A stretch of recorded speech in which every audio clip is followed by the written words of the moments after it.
lacking in that department. So pretty good comment there by James. Randy Hall also pointing out something we mentioned on Friday. I now can say this pretty clearly and comfortably. I believe that Arch Manning's going to Georgia. I think it's becoming obvious he's not going to Alabama. Alabama's in pursuit of other quarterbacks. And as Randy points out, if the choice is between Georgia and Texas, one school had 15 players drafted, one school had 0 players drafted. One school is a drama farm where there's a soap opera unfolding seemingly day after day after day. Another school, Georgia, seems to fit what the Manning family's most comfortable with. Remember, Arch Manning's not chasing the NIL stuff, at least publicly right now. Arch Manning, up until recently, didn't even have a Twitter account. He's very inactive for the most part on social media. Georgia, as a program, I would say, kind of reflects that buttoned-up professional style there as well. I mean, given what we think we know about Arch, given what we think we know in comparison between Georgia and Texas, how could he possibly choose the Longhorns under those circumstances? I think it's just safe to say that Arch Manning is going to choose Georgia. I told Jeff that on Friday, made my case there. And I guess I'm kind of making it with you here right now there as well. Are we on the other platforms now? All right. Good morning to Facebook, YouTube, Twitter, Twitch. Hello to you. We'll get ready to get started here coming up in just a moment. Let's see what else.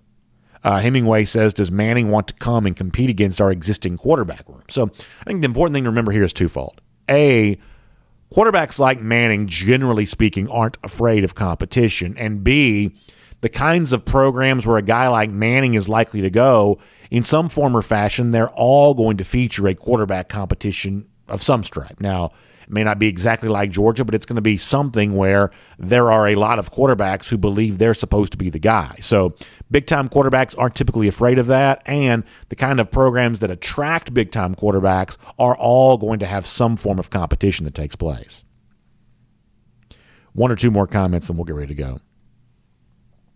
J. Bob says, so what's the argument of 8 versus 12 in the college football playoff? Well, the reason why that some people like an expansion to 8 as opposed to expansion to 12 is because it's just fewer games to decide the national championship. However, programs, or I should say conferences like the SEC, are not, they would rather have 4 than 8. I think that based on what Greg's saying, he said in the past, they'd be okay expanding to 12. They'd be okay keeping it 4, but they are not interested in expanding to 8 because they believe, and I think rightly so, that the 8-team expansion of the playoff, adding those 4 additional teams to the playoff, essentially is going to water down the playoff because now you're talking about maybe guaranteeing a group of 5 spot, maybe guaranteeing all 5 of the Power 5 conference champions, and not exactly making room for those extra at-large teams, which are truly, in most cases, the most deserving team for the college football playoff. I think the SEC sees that as what it is, a little bit of a corporate welfare type situation that would benefit a lot of weaker leagues, and that wouldn't really help the SEC at all. So the SEC's willingness to cooperate on expansion for the playoff would only be for an expansion to 12, where you're making some room for some Power 5 champions, maybe guaranteeing a spot for a group of 5, but also making room for the additional SEC teams, which in most years are just worthy of playoff consideration. We've already seen twice since 2017 2 SEC teams in the college football playoff. I believe it's more likely than not we'll see that occur once again here in 2022. And so therefore, the SEC, I believe rightly so, believes an expansion to 8 for the playoff would simply water down the scenario in which they're thriving in right now, and I believe they're probably right for saying that. William Perry checks in to say, go Dogs, appreciate that. Hemingway says, so the top 4 would sit out of the first round. If the 12-team expansion that had been discussed were to take place, yeah, you would have 4 teams that essentially got a bye. And they wouldn't play until the neutral site games and what you would think of as like the second round of the playoff or the national quarterfinals, if you will. That means that for the other teams, they would potentially get a chance, according to what was originally proposed and also basically scrapped. So this is all maybe not a moot point by this point. But in the original proposal of the 12-team playoff, seeds 5, 6, 7, and 8 would get a chance to host a playoff game in their own stadium. So 1 through 4 got a bye to the quarterfinals in those neutral site bowl games. 5, 6, 7, and 8 would then host a playoff game at home against the 9, 10, 11, 12 seeds. And so there was an argument to be made, and I think some people rightly believe this to be true. It's almost better to be a lesser seed because you get a chance to do maybe the coolest thing that's ever been done in college football, which is host a playoff game in your own stadium. As I said before, this may all just kind of be for naught now because that 12-team playoff expansion that had been proposed, the brakes have been slammed on that. We don't really know what the future on any of this is, but we do think there are big changes on the horizon for college athletics in terms of how it's governed, maybe moving away from the NCAA, trying to rein in some of the NIL and transfer portal stuff. We've talked about that over the course of the last few days, a lot of that emanating from the appearance in Washington by Greg Sankey and George Kliakoff being the Pac-12 commissioner, and those spring meetings that took place in Arizona last week with some of the conference commissioner and Power 5 athletic director types. So you've got big changes in store for the future of college athletics, football in particular, and somehow the possibility of playoff expansion is kind of in that discussion right now too. A little bit of mystery about how that's all going to unravel. That's a topic for a different day. For today, there's this. I'm going to take a moment to respond later on to a topic that still lingers after the NFL draft last week, or no, was it more than a week ago now, and after the national championship game. I still see Georgia fans talking about this a lot, so I want to have my say on this. We'll do that before we're done. We'll say hello to Jon Stinchcomb here in a moment, but off the top, very interesting stuff from an assistant coach who will play Georgia this year, who says that the team that he coaches for has the Georgia game circled. We'll talk about why as DawgNation Daily, the daily podcast for Georgia Bulldogs fans, presented by Pella Window and Door of Georgia, begins right now. Today's episode of DawgNation Daily is brought to you by Pella Window and Door of Georgia, viewed to be the best. Presented by DawgNation.com, this is DawgNation Daily, the daily podcast for Georgia Bulldogs fans. Here's your host, Brandon Adams. So one of the things you know about Kirby Smart, if you pay attention very closely at all, is that Smart kind of likes for the Georgia football program to be led by one voice. One person doing all the speaking and one person kind of setting the tone for the program with what's said publicly. And listen, maybe that's a good idea, maybe it's not. Frankly, I don't really get all that into that as a discussion. But after what I'm about to play for you, maybe you start to have a little bit of an idea why Kirby Smart wants to keep his assistant coaches focused on in-game preparations, off-season conditioning, to the extent they can be involved in that, certainly recruiting, and speaking to the media. That's the kind of thing that Kirby Smart thinks those guys are better not having to worry about that. Any media messages will be delivered by Smart himself, and when I play for you what I'm about to play, maybe you'll have an idea of why that is true.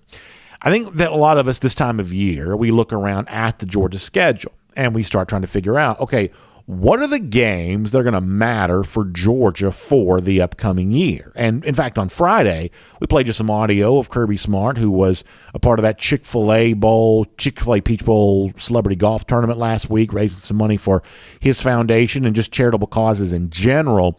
And Smart kind of gave his early thoughts on the Oregon game. That's a game that a lot of Georgia fans have circled because it's not just Dan Lanning against his old team, Lanning now head coach of the Ducks, but it's also, a big neutral site, non-conference season opener, Georgia on one side, Oregon on the other. Oregon, a very recognizable college football brand.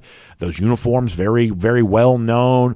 That's the kind of game folks have circled, and you start wondering, well, what are the other games that maybe folks have circled a little bit? There's been some chatter as of late about the South Carolina game. I've told you now for a good number of weeks that I do think that game could be pretty hyped by the time that Georgia plays it, especially if South Carolina can play well early in the season. The game takes place in September. But if South Carolina can play well early in the season, maybe pulling off an upset at Arkansas, Gamecocks will be an underdog that day. But could they win?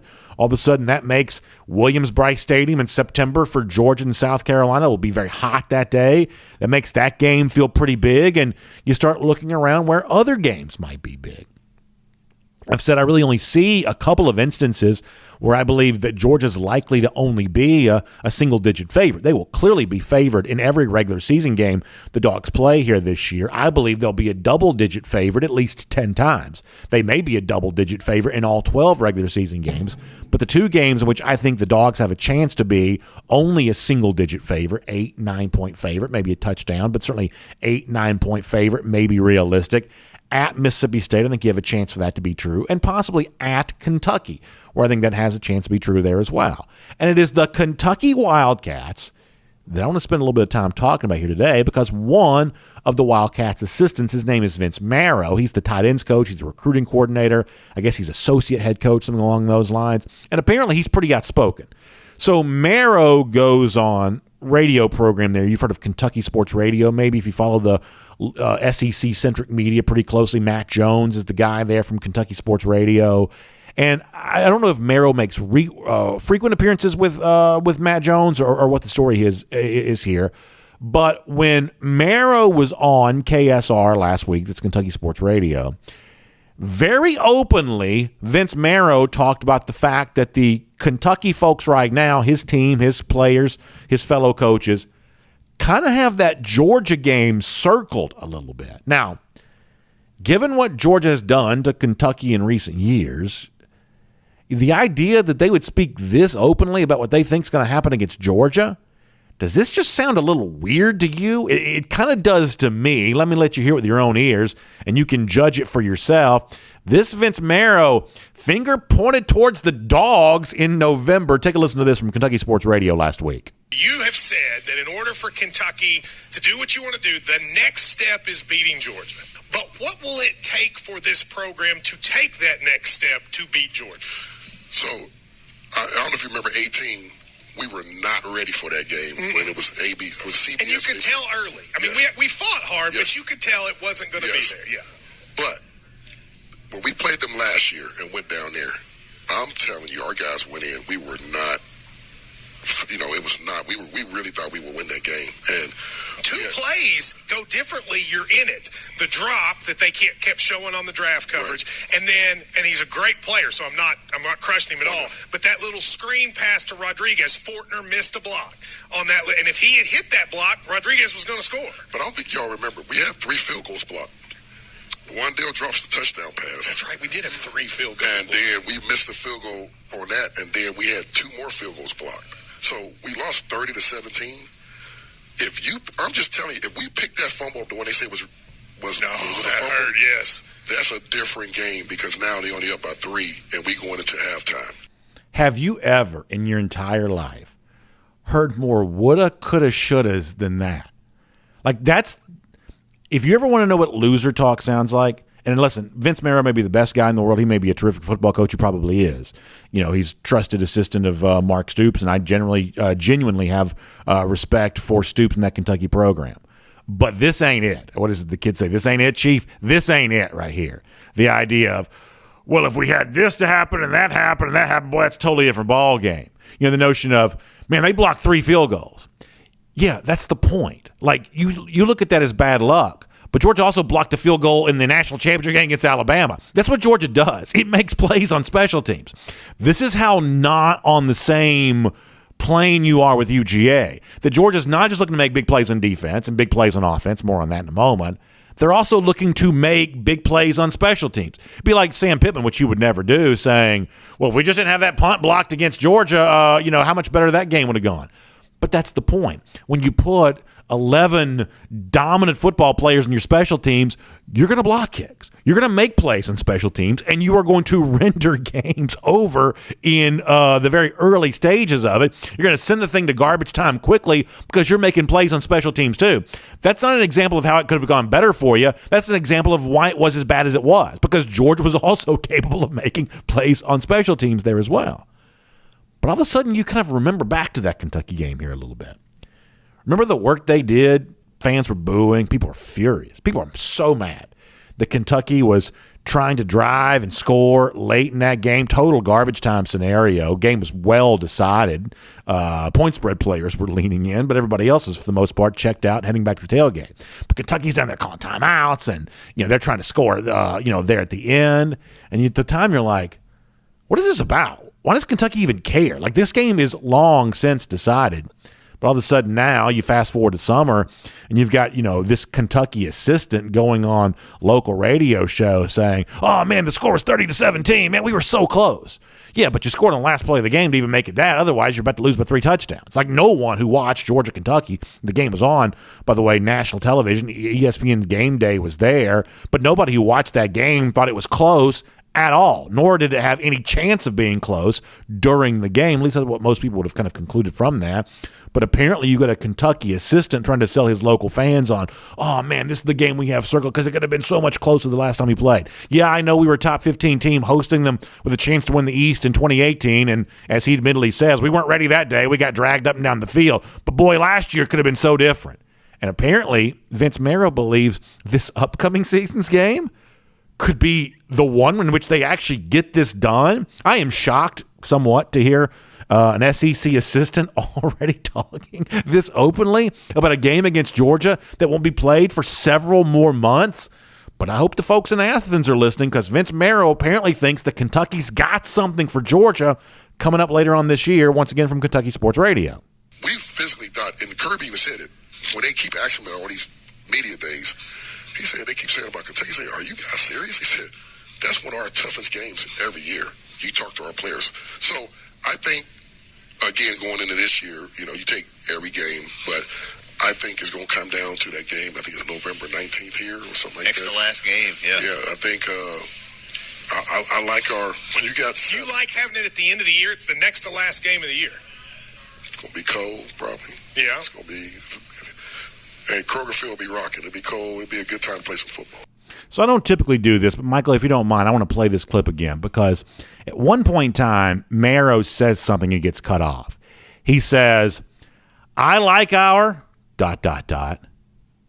You like your what? Your offense against Georgia's defense?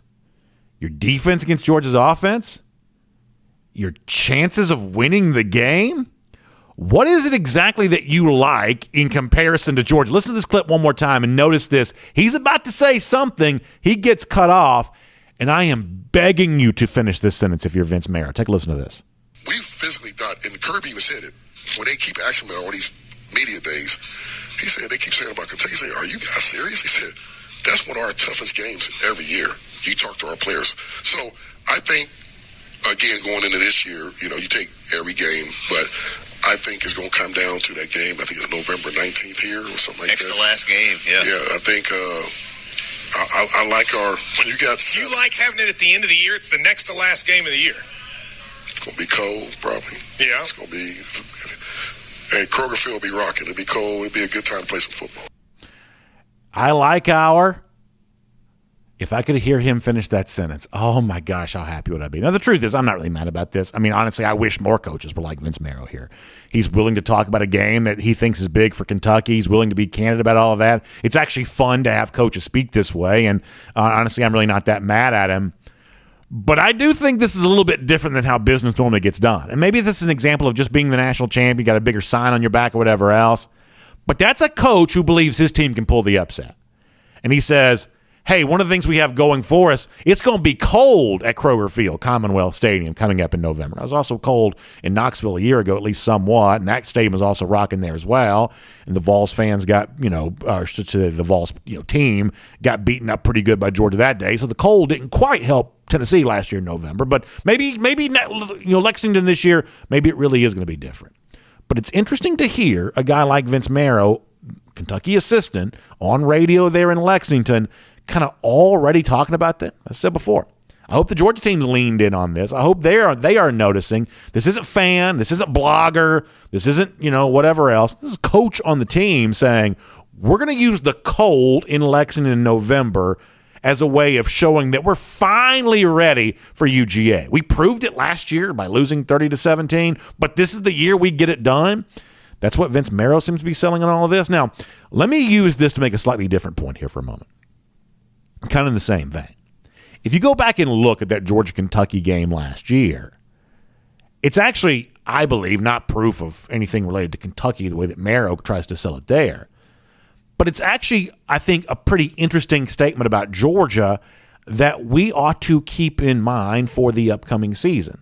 That Georgia actually showed itself that day against the Wildcats, if you'll remember, as a team that was capable of not just being good defensively, but a team that was capable of being good in all phases, giving itself a chance to be the kind of team that eventually won the national championship. If you'll remember, in that time in October, we were so confused. It was supposed to be JT Daniels, and then it kind of wasn't. And in the absence of JT Daniels or whatever was going on there, you're kind of left to wonder.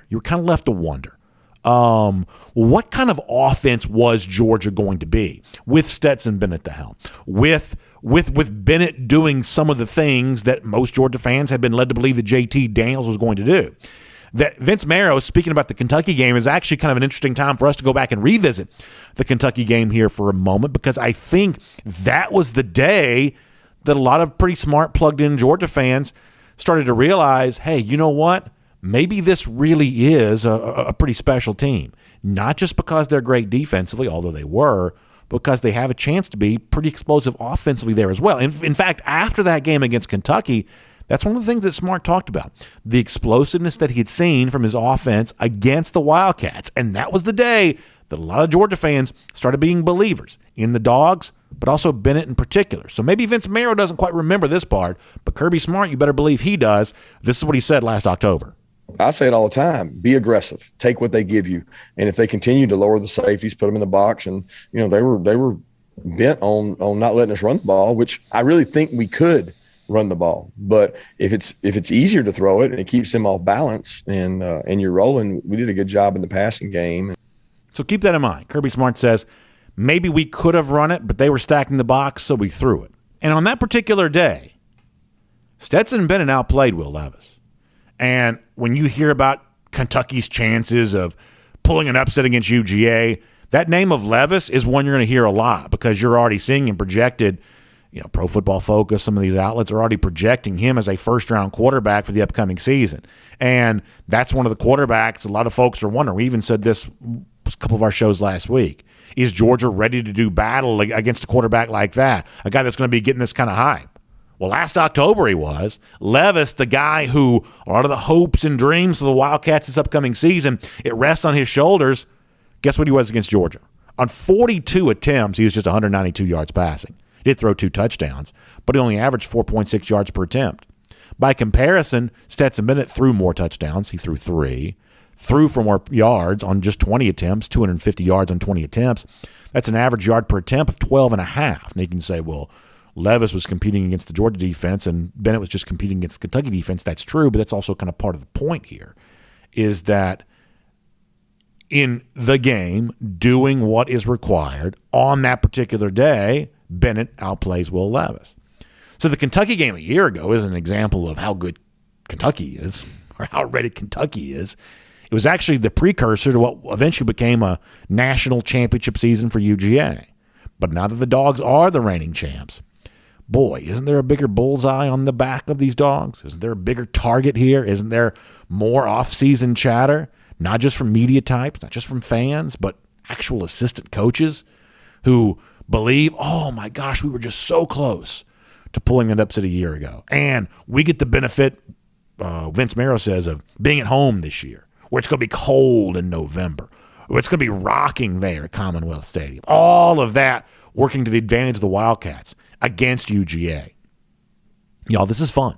It is fun to hear what some folks want to say about UGA, including one of the coaches that'll coach against them. I'm guessing the Dogs probably pay attention to some of this kind of stuff too. And I'm guessing that whatever shot that Kentucky thinks is going to take against UGA, Georgia will be more than ready to respond to that in kind later on this November. And I can't wait for that to get here. This season's going to be a lot of fun, folks. My name is Brandon Adams, and this is DawgNation Daily, the daily podcast for Georgia Bulldogs fans. We're presented by Pella Window and Door of Georgia, and glad to have you with us no matter how you get to us today. 9:45, 1st and 15, DawgNation.com and on the DawgNation app. 10 a.m. after that, Facebook, YouTube, Twitter, Twitch. We're on the radio at noon on Athens Sports Radio 960 The Ref. And we're available as a podcast wherever you find them. Apple, Spotify, Google, worldfamousDawgNation.com. A lot of different ways to connect with our show each and every day. Really appreciate you doing that. And we appreciate our friends at Pella Window and Door of Georgia for making it all possible. Now, I want to tell you about Pella here in a moment, but I need to tell you about something else really cool about Pella before I do. That is the fact that 1 week from today, we are going to be live at the great Pella showroom right there in Duluth. We're going to do DawgNation Daily from there. I believe our buddy Jon Stinchcomb is going to stop by and see us. We have some DawgNation Daily t-shirts they're going to be giving away there that day. So if you're in that kind of Duluth, Gwinnett area, coming up on it's next Monday. That's April 16th. Should say May 16th. Next Monday. If you are around that area, come on by and see us. We do the show. We'll start as we normally do, 9:45 or whatever. And we'll kind of take it, a little bit after 11 or so. We're going to be there. The address is 2605 North Berkeley Lake Road, Northwest. That's Suite 400. Once again, 2605 North Berkeley Lake Road, Northwest, Suite 400. There in Duluth, doing DawgNation Daily from the Pella Window and Door Showroom, the Experience Center right there in Duluth next week. Can't wait to see you there for that. And by the way, you can find out in person why we've been saying it to you for such a long time. Those Pella windows and doors viewed to be the best, high quality. Touch it, feel it, get the information that you need to make the same decision that so many homeowners around the city of Atlanta have made, which is it's a brand recognized for its excellence. You can also take advantage of great savings there as well, including right now 50% off qualifying installations or 0% APR for 24 months. Check out Pella for all of that. And you heard me talk about the Experience Center before. We'll be there next Monday, but it's open every Monday through Friday from 9 to 5 and on Saturdays as well from 10 until 4. So make sure you check that out too. So here's the website, PellaofGA.com/DawgNation. That's PellaofGA.com/DawgNation. Or give them a call, 678-638-1496. Once again, 678-638-1496. Pella Window and Door of Georgia, viewed to be the best. I'll see you there at the Experience Center showroom in Duluth next Monday. We'll tell you more about that as we get ready for the big event, but hope to see you there. If you're in the area, stop by and see us. Maybe you want a t-shirt, maybe you can say hello to us, but we'll have a great time with you next Monday from the Pella showroom right there in Duluth. I'm going to get Jon Stinchcomb here in a moment. Before that, though, I do want to do a brief version of Around the Doghouse, assisted today by our friends at AAA. Great to have AAA back with us again here for Around the Doghouse. And look, there is something that continues to be a little bit of a hot topic. Admittedly, I joke about this from time to time on social media. I just kind of like being snarky about this kind of thing. A lot of Georgia fans continue to talk about it. It's what I view as a little bit of whining on the part of Alabama fans after the national championship loss. And, it would have been so different if John Mechie could have played. It would have been so different if Jamison Williams could have played. To me, I said loser talk before. This is also an example, I believe, of loser talk. It's just one of those things where it's just a little bit excuse making. A lot of you have sent me the social media graphic of the big wall that exists in the Alabama football building that says no excuses, and some of you've marked out the no and put some excuses because clearly Bama seems to have some excuses for its national championship loss. But this also continued again, last week with the NFL draft when Mel Kiper, the draft analyst, was talking about Jamison Williams, and there's nothing wrong with liking Williams as a player. He's clearly a very good player. He's also a first-round draft pick. But it's one of the things that Kiper said during the draft about how the national championship game would have gone differently had Williams played also got a lot of attention from UGA fans. This is not great audio, I'll admit that, but it is Kiper from the draft on the subject of Jamison Williams. So just for proof that he actually said it, this is Kiper from the draft. I've always contended they beat Georgia if he plays that entire football game in a national title game. There he is, up at the Buckeyes, right? Yeah, he was there with Olave and Garrett Wilson. Here he is against Georgia. They couldn't cover this guy. They could not cover Jamison Williams. Got hurt in the second quarter. They win that football game. This kid, uncoverable. He took the top off that defense just about every week for Alabama. So this is textbook TV on the part of Mel Kiper. If you have an opinion on TV, you're supposed to deliver it strongly. Clearly, Kiper can't know how the national championship game would have gone differently had Williams played, but you have to pretend that you do. Otherwise, it just doesn't make much sense on TV. TV, and frankly, even kind of shows like this, we don't make much room for nuance. The idea of, well, maybe this is true or maybe that could be true, that kind of indecision leads to confusion, and confusion leads people to tune out or turn off. And so if you're on TV giving an opinion, it has to be a strong opinion. Otherwise, people don't really follow what you're saying. That's just kind of the mechanism with how all of that works. So Kuiper has to exaggerate his opinion for it to sound right on television. So he makes it clear that he believes that Alabama obviously would have won the national championship had Williams played. He clearly can't know that, nor do I think it's obvious that the result would have been different had Williams played, because frankly, I thought that Georgia was playing pretty good defense in the first half of that game there as well. They were playing just a better brand of defense than they had played in the SEC championship game. Almost no one would dispute that. But because this conversation lingers and because people seem to keep talking about this, Georgia kind of mocking Alabama for it, but Alabama very tightly holding on to the one excuse they think they have for why they lost that game. I think here's an important thing to remember, and I think this matters as you move into the upcoming season.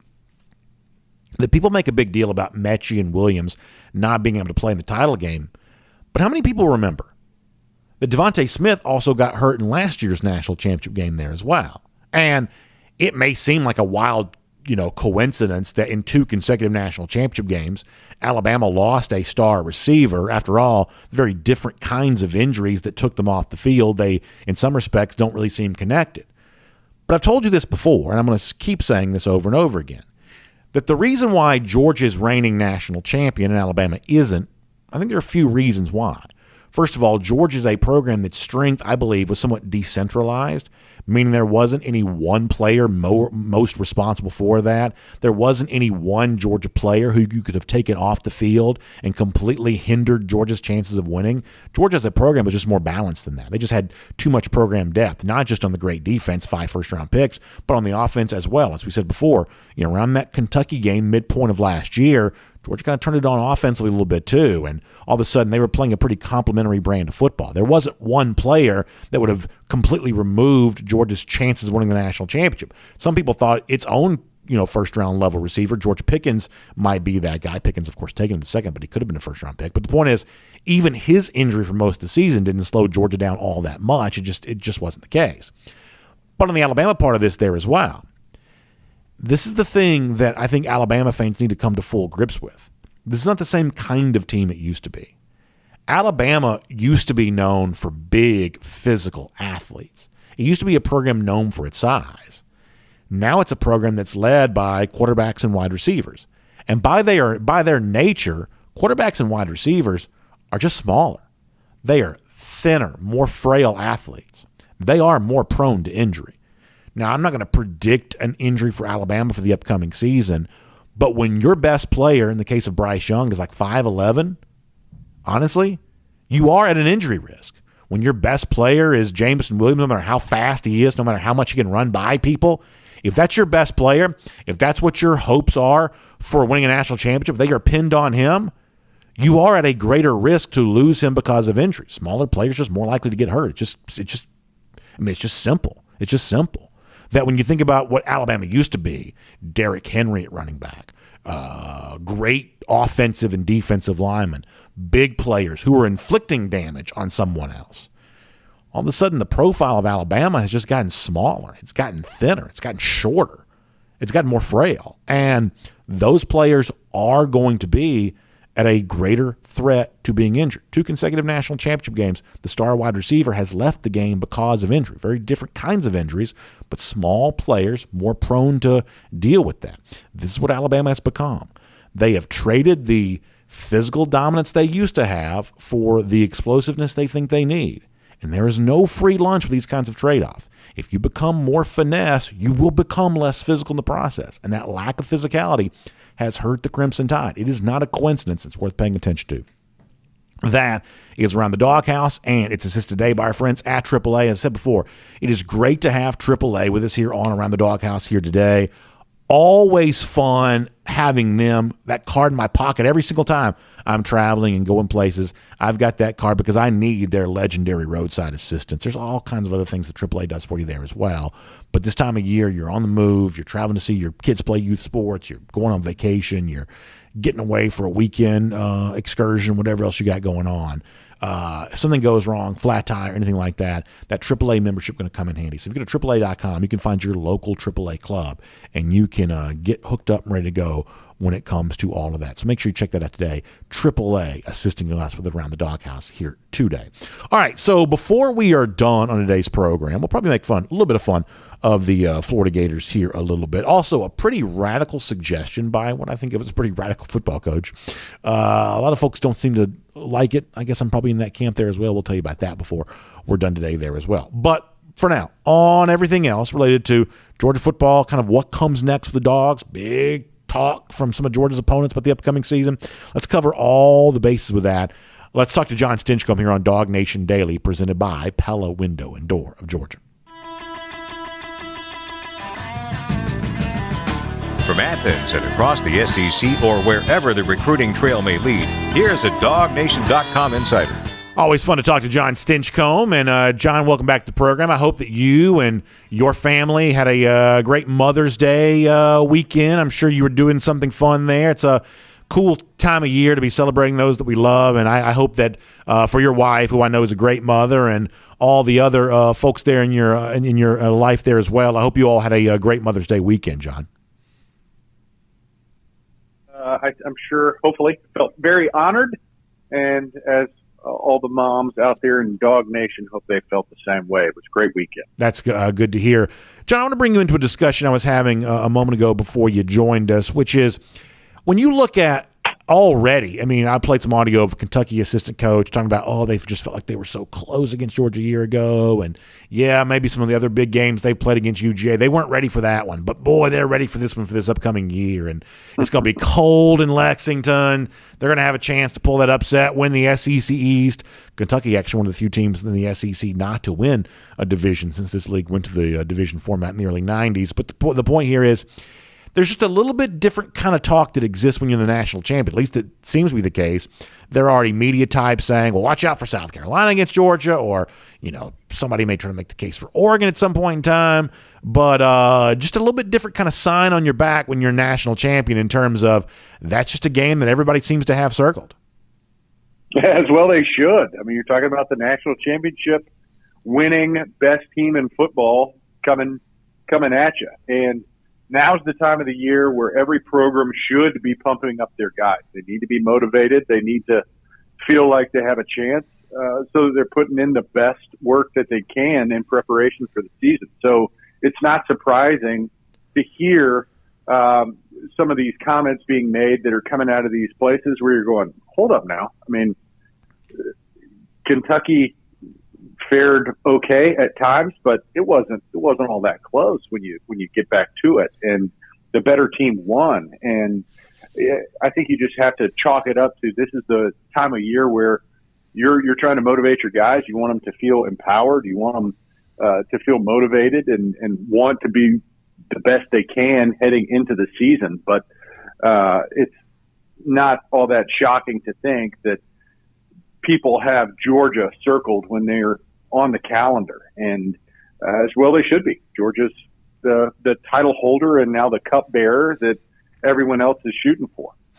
It's also kind of interesting in situations like this to kind of remark on how different Georgia is. I'm talking about the process of the program, the procedural way in which the work gets done around here in comparison to a lot of places. Like we heard from Kirby Smart last week on the Oregon game. That's Georgia's next game, and yet Kirby barely wanted to talk about it. Yet other places, they're seemingly comfortable talking about games that are going to take place months from now with many other games to precede that one. And listen, I'm a media person. I like candid comments. It makes the show more fun to do. I wish everybody would be candid all the time. It'd just be, I think, more entertaining.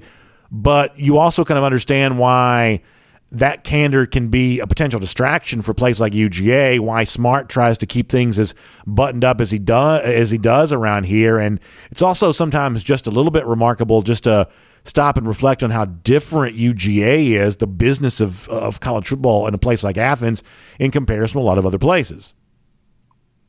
Yeah, it makes me think of they were highlighting various games, and I've done preseason Saints football for years now, and getting access to players, or it's not even considered an option in the preseason to talk to Coach Payton during the game. It's just the way he goes about his business. And in contrast, Sean McVay during the preseason game is breaking down the play that they're calling, and he's doing it from the sideline. So, two great coaches, their approaches are very different. And I think that's what you can expect. Obviously, Coach Smart finds more value in keeping things close to the best and in-house, and other coaches take a different tack. And, that's just, they have their own reasons for it. And like it or not, that's the approach.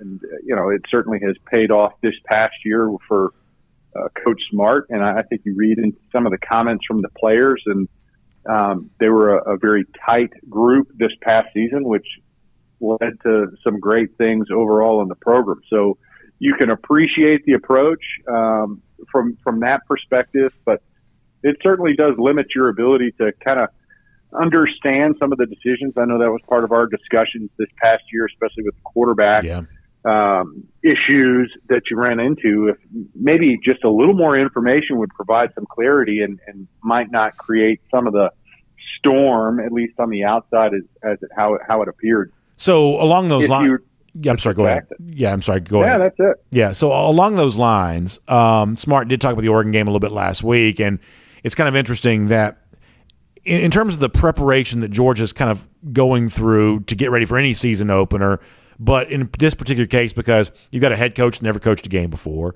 you've got an offensive coordinator who's obviously working somewhere else last year, you've got some of the players who'll be playing against you that were playing for Oregon a year ago, but you've also got the quarterback, Bo Nix, who's playing for Auburn. You've got, I would imagine a lot of different film you have to watch, right? Maybe you're watching your own film. Maybe you're self-scouting a little bit to see, remind yourself of what some of Dan Lanning's tendencies might have been. I'm just guessing out loud here. But you're also watching those Oregon players that are playing and what they did, their on-field tendencies as players. Watching some Auburn film. You got to watch a lot of different film to get ready for a game like this when it's a head coach making his coaching debut. Is that fair to say? Yes. The first game of the year is always a challenge because it's new and you don't know what they've been working on for the past 8 months.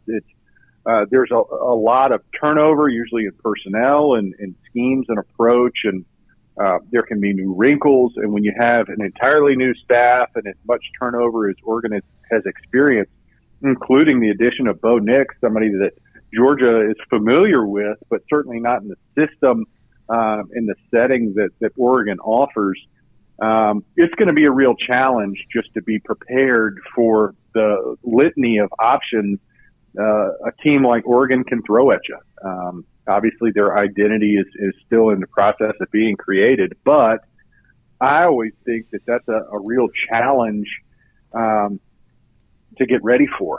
I think consistently what you do in the regular season is you look at the past 4 games, and when it's a common opponent, you can get a lot from the previous season. You can't really understand personnel as well and what they're trying to feature and focus on in the new season. But when you have as much change as Oregon had, despite the familiarity with Coach Lanning and Bo Nix, just the overall program is entirely new, and how those pieces are going to meld together.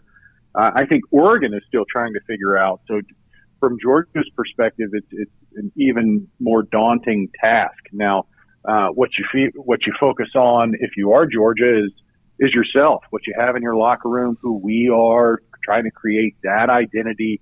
Might be a little easier from the offensive side of things, but certainly for a defense that is replacing as many pieces as Georgia is, the conversation becomes, who are we? What kind of standard are we setting? And we'll make the adjustments that are needed in game. But it certainly is a lot harder when you have as many pieces in that first opponent as Georgia will face in Oregon. And I've said this, and maybe your opinion on this is different than mine, but everybody kind of wants to know, okay, what's the game in which Georgia might be challenged? What's the game in which Georgia might be tested? And I think there's a temptation to say, well, maybe it is the Oregon at the beginning of the season because the game just feels bigger. Oregon's a recognized brand. The game's going to take place at Mercedes-Benz Stadium. That has the appearance of a big game. But, John, I don't mind telling you that as a fan, someone who wants Georgia to win all the games it's playing, I'm not the least bit worried about Oregon. It's 3,000 miles of travel. It's a rookie head coach coaching his first game. I like Lanning. I respect him. I think eventually he'll be good. I don't think he'll be great in the first game he ever coaches because most coaches aren't. So when I think about, the game in which Georgia's likely to be tested, Oregon's not the one for me. I joked about Kentucky a lot earlier, but the truth is that's a road game against a program that has had some success. It might actually be cold up there that day, which could affect it a little bit. Georgia admittedly didn't play very well when it was up there in 2020. For me, a road game in a place like Kentucky or maybe a Mississippi State, something like that, if Georgia's going to be threatened, if it's going to be tested, if it's going to be challenged during the regular season, I'll take a road game in SEC play against a more experienced head coach a little bit more so than a neutral site type game against a rookie coach with the team that you're playing is traveling 3,000 miles away. For people who are looking for the big push to come from Oregon against UGA, I just don't see that happening, John. Yeah, I think that's fair. I admittedly haven't taken a deep dive into Georgia's season as to what they're going to face, but I think it takes a longer period of time to really create identity offensively, and I think that's probably one of the strengths for Georgia. You look at this past season, a national championship season, and then looking at the roster that Georgia has heading into this 22 year, I think there's more firepower and potential for growth, a higher ceiling, if you will, from this offensive unit than what just won a national championship. Yeah. So that should be exciting. And usually when you're trying to create a program, what takes longer is to create that offensive identity, to really be able to utilize and highlight the individual pieces that makes a team successful. So out of the gates for Oregon, with as much change as they've had, I think they have a much steeper climb than Georgia will, replacing their pieces, despite the fact that they just set a record. And I can't talk about that enough because it's such an awesome feat with the number of players that they had drafted, especially the first round draft picks, and obviously a super historically talented group, specifically on the defensive side of the ball that Georgia's replacing. But do I fear Oregon in game one for Georgia? No. I think it would be an awful long year if that's the game that you worry sneaks up on Georgia because without having taken a deep look into the schedule, there are certainly teams that are further along in their development with the amount of talent that they have in-house that would raise more concern than what Oregon offers in week one.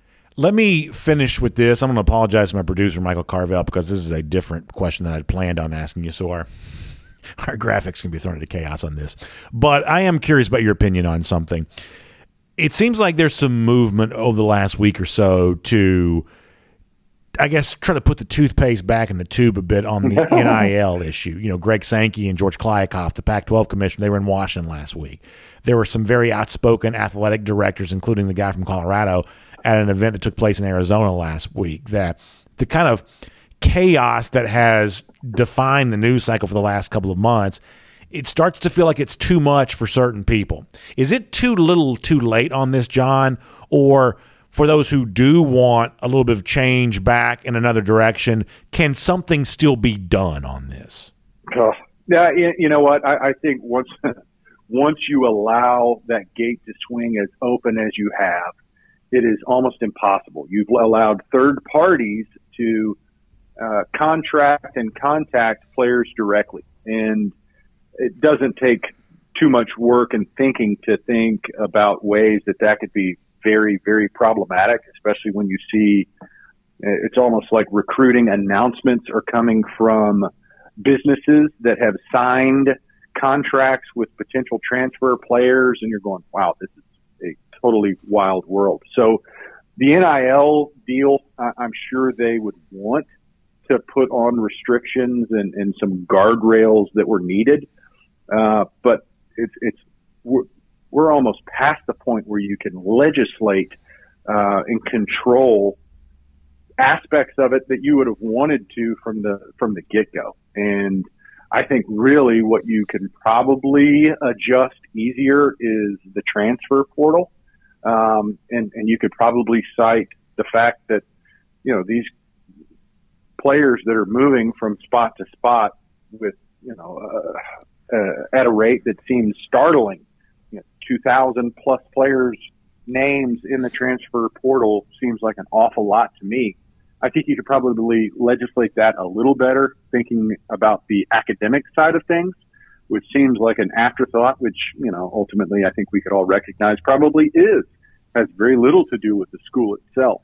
But you could use that to place a few more restrictions on that aspect of things. But when it comes to NIL, it is certainly changed the dynamics of college sports, specifically college football. And,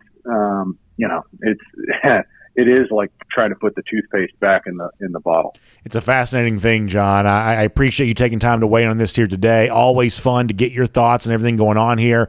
We'll certainly look forward to getting a chance to speak to you again very soon there as well, here on DawgNation Daily, presented by Pella Window and Door of Georgia. So I certainly appreciate your time. Hey, I always enjoy it. Thanks for having me on. Yeah. Good stuff, John. Let's take a look around the rest of the league. This is SEC Through. So real quickly, here's my thought on this, and I want to move on and talk about some different things after that. To me, the notion that, okay, for a while you weren't really enforcing any kind of rules related to booster contact with recruits, and now you want to enforce those again, that seems very weird to some people. John says, hey, it's very hard to kind of go back and do it differently once you've done it this way. I understand why you're coming, where people are coming from on that, but I actually don't view it as an impossibility. And I do genuinely believe that the attempt to kind of restore some sanity in all of this is a proper step for college athletics, even if it's mostly just for window dressing. I think that kind of thing is appropriate. I mean, I'm going to give you kind of a clunky analogy every moment. Like, think about walking for a moment. Walking in a city, for instance. Like, most cities like the idea of people walking. They like that. Cities brag on how walkable they are. It's kind of thought to be, it's good for a lot of reasons to have people walking. And so therefore, for the most part, there are a lot of times that like law enforcement doesn't really govern a lot of things around walking, like jaywalking, for instance. It's pretty uncommon in most big cities to get a ticket for jaywalking.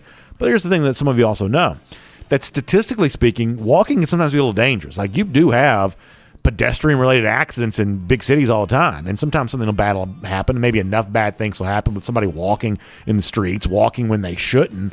All of a sudden, this has even happened in Atlanta before. All of a sudden, people say, okay, so now we are going to start enforcing like jaywalking and things like that. We are going to start giving citations for that as a way of correcting something we think has been taken a little too far. A lot of cities or municipalities, whatever else, do that kind of thing with a lot of laws a lot of times. We weren't really enforcing this before. It kind of made sense not to really, pay too much attention to this. But now, based on things that have happened, all of a sudden increasing our enforcement of this thing, whatever it might be, just kind of makes more sense. So in this particular case, if college sports now says, hey, for a while, we weren't enforcing this booster contact with athletes, but based on how crazy things have gotten, now we feel like we need to, that's not actually all that different from other things that happen in life from time to time. Now, the big issue from college athletics is there any entity that has enough power to truly enforce this? For instance, the NCAA, for the most part, has chosen to stand down because they've gotten trounced so much in court and everything else. Do they have the actual authority to still enforce this? Maybe they do, maybe they don't. We're obviously heading towards a future where college football may be governed in a completely different fashion than it is right now. But just the threat of taking it seriously might be enough to get people to just kind of calm down a little bit and, just act a little more. I don't know. Things have just gotten pretty crazy as of late. So even the threat of enforcement might get people to just kind of go back and pocket just a little bit here on that. So we'll see where all that goes. We're cruising around the SEC right now, courtesy of Royal Caribbean. And speaking of seeing where it goes, great time to find out where Royal Caribbean's heading this summer. Great destinations throughout the Caribbean, obviously also across the world, really, including Alaska and places like that. It's just a great time to be on a Royal Caribbean cruise ship. I hope that you will make the decision to do that today. You've heard us talk about the great time we had, just a couple of days ago. We were on our own cruise with DawgNation, heading to those wonderful ports in the Bahamas. We were in Nassau. We were in Perfect Day, Coco Cay. And really, if it's your first time going on a cruise, maybe a shorter cruise like that makes some sense. Just kind of get a taste of what it's all about.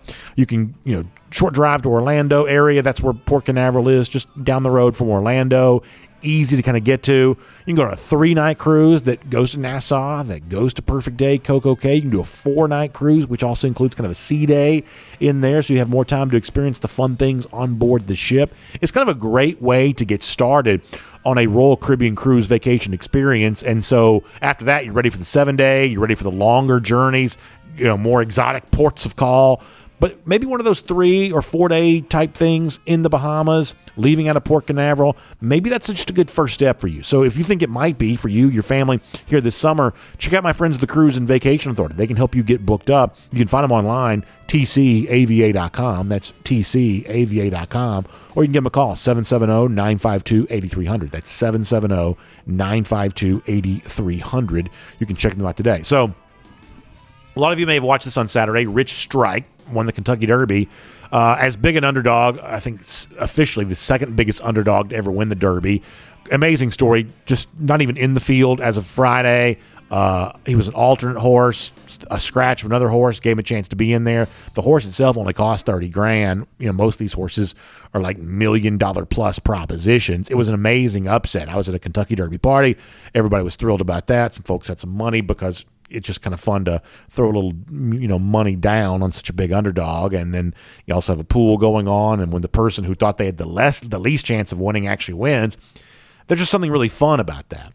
But Mike Leach, the Mississippi State coach, took it to a completely different level in saying, hey, maybe we should let college football be more like this there as well. Let me show you Leach on Twitter, who has long been a proponent of a greatly expanded field for the college football playoff. And so Leach says that horse, he means Rich Strike, winning the Kentucky Derby today, that's a good example of why an expanded college football playoff is needed. That horse hadn't won all the races leading up, but it got its chance, and that's what happened. Here's the problem with the Leach here on this, is that while, some random neighborhood party for the Kentucky Derby, folks kind of enjoy the Rich Strike thing because we're, for the most part, casual fans. We're not really reading the daily racing forum very much and things like that. For the people who are actually pretty plugged into horse racing, they think a result like this is terrible because it's not a deserving horse in comparison to the other horses that are there. I think most racing experts would say the only reason why a horse like this has a chance to win is because the field for the Kentucky Derby is so wide. There's so many horses in the field that the best horses just kind of get trapped and can't get to the front. Like, that's not quite the way most of us want college football to function. But Leach is certainly correct that if you expand the playoff field too much, the results will eventually get more random because you're just entering and introducing more opportunity for randomness in the discussion. That is correct.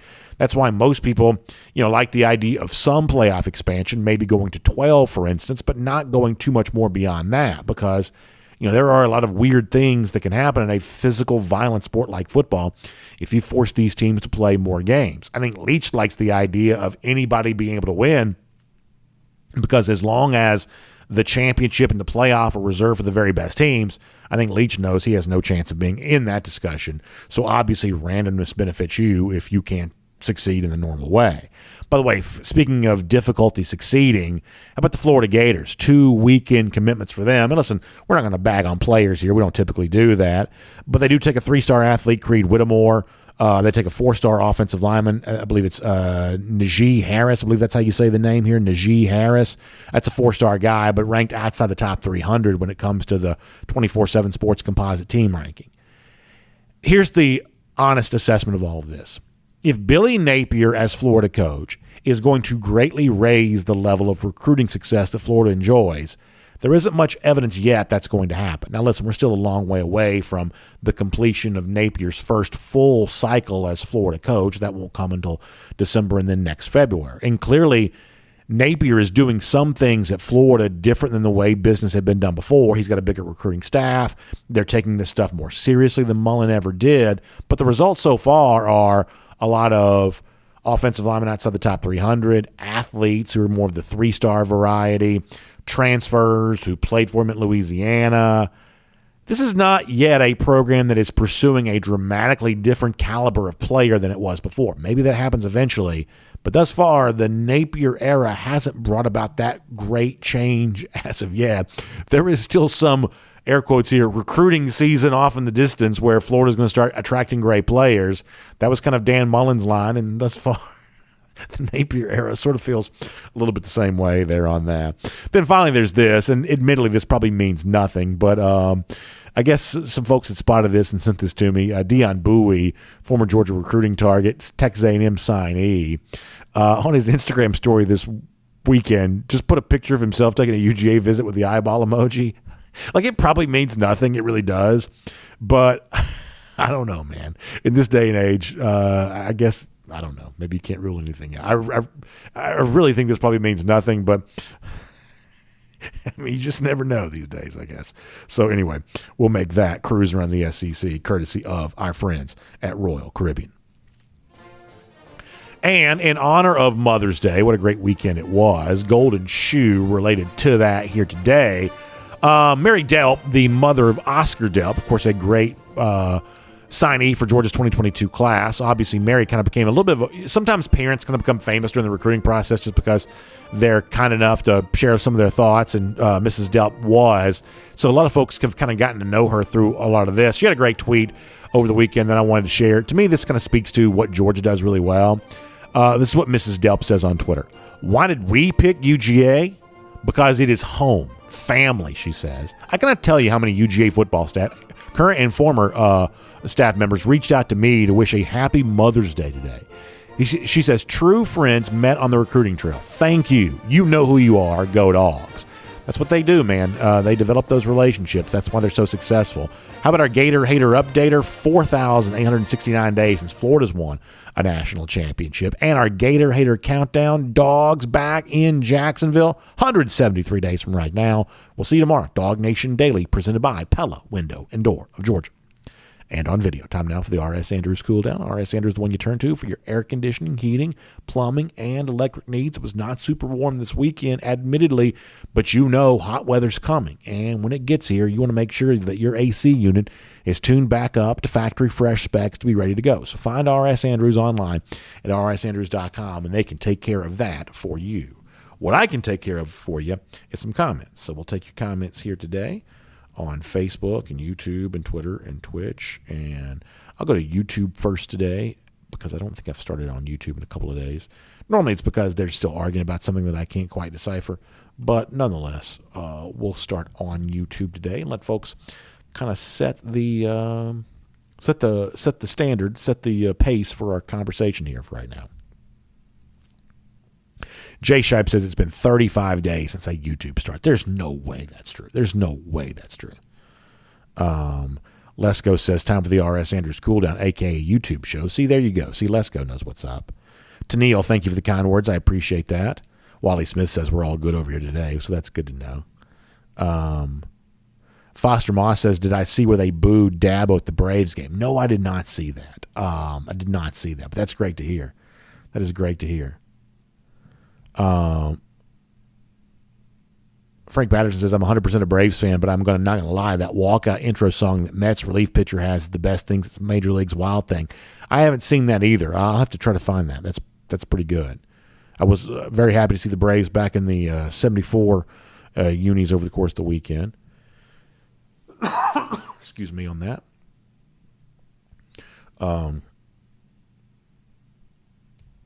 Tennille, she said that been dealing with a little bit of sadness, but I'm glad that she's here today and happy, and so always great to see her.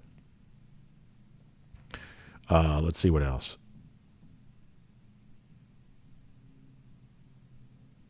Lots of good stuff in the comment section. Our buddy Lesko, you never know what he's going to say in here. Good stuff rolling through here, trying to find something I can read. Baggett's and Friends, also plenty of interesting stuff going on here there as well.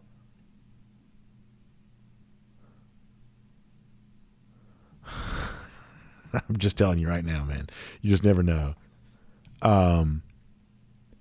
Frank Patterson says, I asked a friend of mine this weekend who lives in Dallas what the Texas fans think about to be joining the SEC. He said they are scared. So there you go on that. I mean, I firmly believe that's why Lincoln Riley ran as far west as he could. I don't think he wanted any part of the SEC. I don't mind telling you that. I really don't. Raphael Wright, also on the subject of a Utah-Florida game at the beginning of the season. That's a really interesting game, and you're right. Utah is getting a lot of early season love right now. That's a tough game for Florida. It really is. It's not a game I expect them to win. In fact, if they were to win that, that'd be a pretty big statement. Not a game I expect them to win. Let's see what else. Had a good time, by the way, on Friday. I know Diamond Dogs didn't win the series, but didn't even win the game I was at. But I took my son Friday night. We went to Foley Field for the Georgia Vanderbilt game. Really fun. Really fun. It was a great Friday night. It's one of those things where sometimes I wish that I just lived a little closer to Athens because you talk about just a great way, pleasant weather, college baseball. I think it's just such a fun sport. It's a big weekend for sports in Athens in general. You had the tennis and everything else going on, softball too. But man, I wish I got to go to more of those games because that was really fun. Really fun. Let's see what else. Somebody says, Wally Smith says, where is the Florida-Utah game? Let's see where it is. That's a good question. Is it in Dallas? Am I making that up? Let's see. It's, I guess, is it in Gainesville? Is that right? Is Utah coming to Gainesville? Is this right? Let's see. Yeah, it's in Gainesville. How about that? So this is a regular home and home for, in 2023, Florida's going to Salt Lake City. That'd be a fun place to play a game, I think. I think that, on the list of like somewhat cool places to go sing a game in Salt Lake actually might be pretty fun. So, Florida has not played a lot of these kinds of games. Utah's been good more often than not recently. Credit to them. That's a pretty cool place. Bill Russell says, before the portal and the NIL sucked all the joy out of life, what did we focus on in May and years past? I think for the most part, the stuff that we focused on in the past is still here. This is a fun time to start thinking about, schedules, who's playing whom, who everybody's bringing back, recruiting. I mean, if you want to say, well, NIL and transfer portal have made this time of year worse, recruiting is actually more interesting in May and June than it probably used to be. So I think there's some real intrigue around that right now that maybe did not used to be there. So from that standpoint, you got some very big official visits coming up. Caleb Downs in June, probably not that far away from an Arch Manning commitment announcements for somewhere. So I would say that the May and June conversation is still pretty fun, even if admittedly some of the stuff related to NIL I don't love. That's still the case. James Lawson asked about any plans for future events in the Kennesaw-Woodstock area. I hope so. For sure. You never know what we might do, but I hope that's the case. I would say that of the places that we've been, the things that we've done publicly, that area around like that Cobb County, Cherokee County area has probably been an area we haven't been in enough. I'll admit that. We've done events like Truist Park before, but in terms of really kind of taking care of the Cobb and Cherokee folks, we probably have not done enough of that. That's probably fair to say. It's fair to say, I should say. Mike Q says, who do you see as the next leader of our defense? The on-field performance leader is going to obviously, I would say, be Jalen Carter, and maybe following up closely behind that, and pretty clearly the vocal leader of this defense, I think, is Nolan Smith. I believe that Nolan is a really articulate player. Articulate young man is what I mean to say. Some of the stuff that he said going in the national championship game, post-Florida, some of the statements that Nolan made last year, I just thought were really strong. And so listen, it's great to lead by example, but you also want a guy that is capable of looking at his teammates in the eye and pushing them to be better. I'm not saying that Jalen Carter can't or won't do that. I don't really know that aspect of his personality quite as well. But I do, based on what I think I understand, view Nolan as quite capable of doing that and quite confident to do what needs to be done there in that regard. So I think that's great.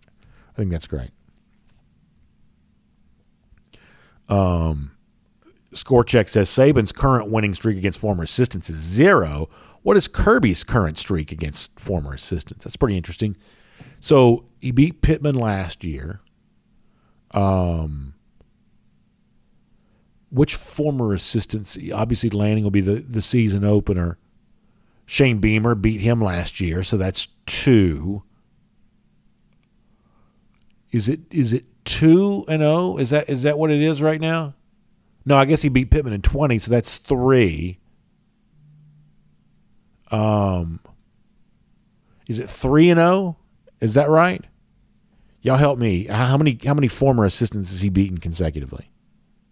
Yeah, James Lawson reminded me of Shane Beamer from last year too. Yeah, so that's definitely one to add to the list. So is it 3? Is it 2 Pittmans and a Beamer? What about 2019? Was there anything in 2019? Like, he hasn't faced Mel Tucker yet, right? We'll face Lanning here coming up. Yeah, that's actually a pretty good question. A very good question. Yeah, James says I think it's 3-0. So there you go, 3-0 against former assistants with a 4th here coming up. Let me go to face. See, this is why I like taking comments. That's a very good topic, very fun, and it gets me having to think a little bit, which is always a good thing for somebody like me to have to do, because I probably don't think enough during the normal course of the day. Over here on Facebook for a moment. I got something stuck in my throat. Zelo Allen says, Carson Beck. That's it. That's my comment. Well, there you go. Gary Holt says, Bama's taking a lot of players out of the portal. I think Nick is getting tired and doesn't want to put the work in on the recruiting trail. That's what Dan did at Florida. Yeah, you never want to get a Dan Mullen comparison if you're Nick Saban, but leaning on the portal as a short-term fix for what maybe you failed to do in terms of a long-term solution and as far as high school football recruiting goes, that's not a good recipe. We said before that the transfers that Alabama has added, they are all top-flight players. Jahmyr Gibbs, we know how good he is. Jermaine Burton, we know how good he is. Obviously Jameson Williams a year ago. You can kind of keep going with these big-name transfer players, but with everything, there is no free lunch. There is no anything that's all good and no bad. Taking a bunch of transfer players does have an impact on your team chemistry. The players who've been here and put in the work, all of a sudden they feel betrayed because you have brought in someone and maybe slotted him ahead of the other guys who've been here and were asked to buy into the program, agreed to do so, and now they've gotten this as their reward. That's not great for team chemistry. Now, maybe it can be overcome and maybe players shouldn't whine, but listen, reality is reality. And when a bunch of players who were all playing somewhere else, somewhere different a year ago, all of a sudden they're asked now to play together this year, that's also not the kind of thing that always works perfectly either. This isn't fantasy football. This is real football with 11 human beings on the field together in a sport that's oftentimes described as the ultimate team sport, where you have to work well with your teammates to be able to succeed on the field. Working well with someone you just met isn't always easy. So the number of transfer players that Alabama's taken, I believe, is a little bit of an experiment. It may work out perfectly. It may absolutely yield great results because the talent may just ultimately win out over everything else. But, when you bring a bunch of guys from different places who don't know each other well, who haven't played with each other before, there can be some growing pains around that. Sandy Price says, develop your players, not their stars. So there you go. Marsha Cobb Walker checking in there as well. Marsha, good to see you. Let's see what else. Let's see. Kent Holcomb, does he have a message in here? I want to make sure we read this. Bill Sanders. 2 Pittmans and a Beamer. That's funny. Kent Holcomb says I'm unfortunately undergoing cancer treatment. The closest place that does the recommended treatment is Erlanger in Chattanooga, which is a teaching hospital for Tennessee. He says they have all the UT emblem on their uniforms and business cards. He says, trying not to wear my dog gear up there, so I'll not get them upset, but it's hard not to brag a little bit. Well, listen, first of all, prayers to you. I love to see you in good spirits about this. And it sounds like you're getting ready to go out there and do great battle in this recovery against cancer. That's awesome. And you know what? Little dog gear, I think it's probably a pretty good idea. Keep them humble and hungry. I don't think there's anything wrong with that. keep those Tennessee fans knowing that you're a champion and you're expecting championship level care from them. I don't think there's anything wrong with that dog gear there in that situation. I don't think that's – plus, yeah, I just think that's definitely what you want. Miriam Corbin says, how's the pup? What's his name? The puppy's name is Sonny. I would say it's going okay so far. And I can't give it much more than an okay. For those of you who don't realize or don't know, on Friday, I made the announcement that my family has gotten a dog for the very first time. I've never really been a pet person. My wife has never really been a pet person. My son, not a pet person. My young daughter, who's about to turn 7, desperately wanted a dog. Desperately wanted a dog. And so as a birthday present, we decided to get one for her. It's a golden doodle. It's a great dog. I mean, I don't think there's any question about that. But, it's just a puppy. It's into everything. And it's just a lot of work. So we'll see. But yeah, Miriam, thanks for asking. Zelo Allen says, are we still going to bring in a transfer wide receiver? I mean, I would say that Georgia's probably going to take a transfer from somewhere. Could it be a wide receiver? Maybe. Could it be a safety? Could it be an edge rusher? We talked a little bit last week about Isaiah Land. That was the edge rusher out of Florida A&M. He decided to stay with the Rattlers. That kind of leads me to believe that maybe he didn't quite get the committable offer he was hoping to get coming out of the transfer portal. I don't know that to be sure. I'm just saying that in these types of situations, when a guy makes a big deal about going into the portal only to make a big deal a few days later about returning, maybe he didn't quite get what he was looking for, and that's why he's coming back. So, maybe so. Keith Foltz says I should have named the dog Ringo. That actually wouldn't have been a bad name. Ringo's a good name for sure. Let's see what else. Dustin Williams, yeah, he's kind of right there with me on getting used to these puppies. Ryan Walker says we've got a bullseye on our back now. Going back to the topic off the top of the show, he says embrace it and go out and whip everybody. I like that too. Bill Kelly says going back to Kent, he says you better watch out for those radiation treatment tattoos. He says they may slip a small power T, is it battle T or power T, onto your body. Hard to get it off. Get well soon. Hopefully they wouldn't do that. That sounds like medical malpractice to me, Bill, but still very funny. Good stuff. Alan A says he's got a golden doodle, best dog ever. Wide open though. Go Dogs. Yeah, I mean honestly, it's a fun dog, but it's pretty wide open. That's probably the case. James Lawson also asking if the Florida fan base is patient enough to let Napier develop. Yeah, it's a similar thing to what we've talked about. And James also asks, in the parentheses, if he can actually do that. But, it's what we've said before about like, say, Jimbo Fisher, is that, if you're patient, things can kind of follow a process and eventually things might get better. But if you interject too much impatience into that process, all of a sudden you may get a different result than you otherwise would have gotten. Maybe the same thing's true for Florida there as well. Like my knock on Napier is not that he wasn't a good coaching prospect. He wouldn't even be in line for the Florida job if he wasn't. But these mid-major guys who've kind of won at the group of 5 level, lots of times they don't, pan out the next level. It's not a sure thing, in other words. Like if you're a guy that's won big at, Louisiana, you're going to have your chance at another big job above that. Maybe you'll succeed, maybe you won't. This is different than hiring, somebody who was a proven track record of being a winner. That's someone that you just feel a bit more confident about. Like, I mean, frankly, I said the same thing about Kirby Smart when he was hired. Now, in retrospect, it seems ridiculous to have said that, but I really did say it, is that when you hire a guy that's never been a head coach, which Smart was going into the 2016 season, maybe he's good, maybe he's not. It turns out that Georgia struck gold in hiring Kirby, struck platinum, struck diamond, struck whatever else. Whatever precious metal you want, that's what Georgia struck when it hired Kirby Smart. But it ain't that easy to hire a coach and have it be successful. Florida has now failed with 3 consecutive head coaches. If you fail with a 4th consecutive head coach, I'm not quite so sure what that means for your future, but it's the kind of thing that can set you back for decades. Like Napier does have a ton of pressure returning Florida to what it used to be. Otherwise, what it used to be ends up being less indicative of the actual state of the program. I mean, if Napier's not good, you're going to look back on the last, say, like 40 or 50 years of Florida football and realize, oh, they had a nice little moment for a while under Steve Spurrier and had a nice little moment for a while under Urban Meyer. But the preponderance of those decades was just kind of average.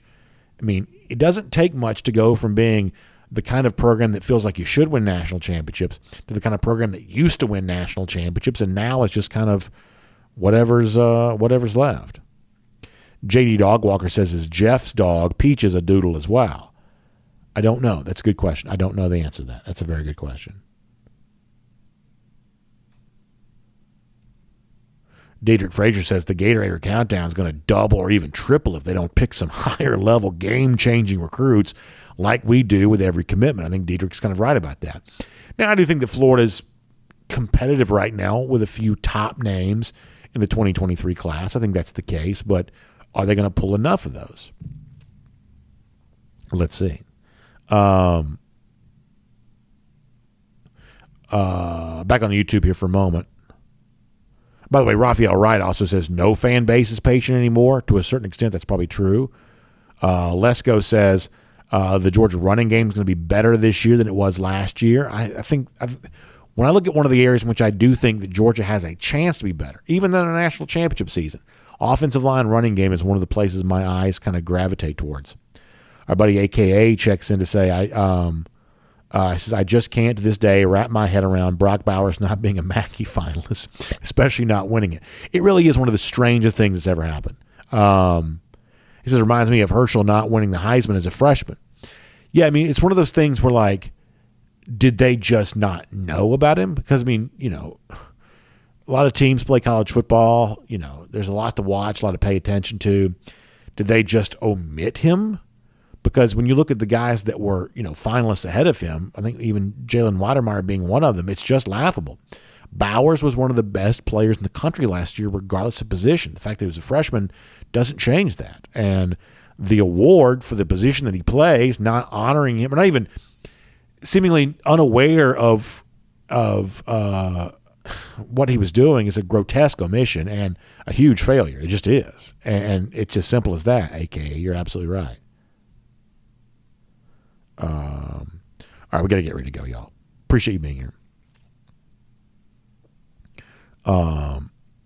Memphis Dog on the subject of Georgia, he says, because we were talking about Florida a moment ago and their the level of commit they are tracking. He says, we certainly have our share of 3-star commitments. Still, I have been impressed with the diamonds the Kirby and company have found in those 3 stars. Yeah, it's kind of weird. Like, Georgia recruits so many 4- and 5-star players that it's amazing there's even room for 3-star players, just given the total number of, elite prospects that Georgia has signed. The fact that Georgia has gotten so much out of some of their 3-star commits is also, and 3-star signees, is also really pretty remarkable. And yet, even with, the success of a Jordan Davis or the success of a Stetson Bennett or the success of whatever other lesser recruit you want to tout here, collecting elite future NFL guys who have the look of that in high school, that's still the name of the game. And Kirby Smart himself will be the first to tell you that. It's good to pop with a guy that was kind of unexpected, but it's important to win with the guys who have kind of the look and feel of being a can't-miss prospect. That's what's really, truly important. And Georgia's filling on its roster with a lot of those guys there too. Jack Marino says it would be totally awesome if Dejon Edwards broke out this season, became a running back 1, scored a bunch of touchdowns. Listen, I'm high on Edwards. Does he end up being running back 1? I guess it remains to be seen. But is he more than just a running back 3? Yeah, I believe he probably is. Glenn Gunter on the subject of Florida making a good hire says, I think Tennessee did make a good hire. I think Texas is a very good offensive coordinator. He says Texas needs a big-time defensive coordinator. Georgia then needs I can't think of anything. Yeah, I mean, thus far, I don't mind telling you that Josh Heupel at Tennessee has worked out better than I thought he would. One of the things that Heupel was weak at while he was at UCF, wasn't a great recruiter, but they've actually recruited better at Tennessee since he's been there than he was probably recruiting at UCF. Now, how much of that's been changed by and helped by NIL, and how much could that be hurt if they try to get the NIL stuff more reined in? I guess we'll see. But it seems like, somehow, some way, it seems like Heupel's making a little bit of a ruckus here right now, more so than you probably thought that he was going to. So good comments. Thanks for being here. Y'all check out the AJC online, Atlanta Journal-Constitution, AJC.com. Somebody mentioned the Braves a little earlier, the aftermath of the Braves weekend at home with the Brewers. Now the Red Sox getting ready to come in, so you can kind of follow all of that. Let's see. Excuse me one second. What else we got going on there? Also, another Kia plant coming to Georgia. I guess maybe there's a chance that's being planned for. You can read about that. And then aftermath of the Falcons draft. Also, a Metro Atlanta resident was a winner on Jeopardy. You can read that story online, AJC.com as well with the Atlanta Journal-Constitution. So make sure you check that out. Also, our friends at R.S. Andrews. Check them out online, rsandrews.com, for your air conditioning, heating, plumbing, and electric need. Showing up on time, doing the work that's promised for the price that's promised. R.S. Andrews will do that for you today. So find them online at rsandrews.com. We will see you tomorrow, DawgNation Daily, presented by Pella Window and Door of Georgia. And next Monday at this time from the Pella Showroom there in Duluth. We'll tell you more about that. It's going to be a great time. We will see you then, everybody.